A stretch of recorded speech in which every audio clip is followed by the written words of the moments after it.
রমজান মাসে যে মিথ্যা ছাড়তে পারলো না, আর অন্যায় কাজ মাপে কম দেয়, মানুষকে ঠকায়, আরেকজনের জমি দখল করে, মানুষের ক্ষতি করে, ওয়াল আমাল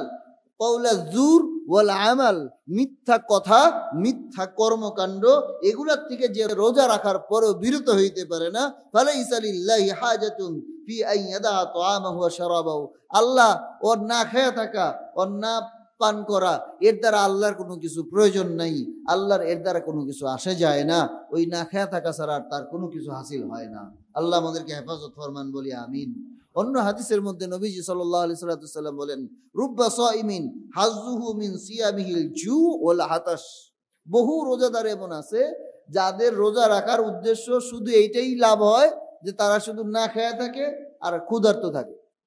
শুধু পিপাসার্ত আর ক্ষুধার্ত থাকে, এছাড়া রোজা রাখা তার আর কোনো ফায়দা হয় না।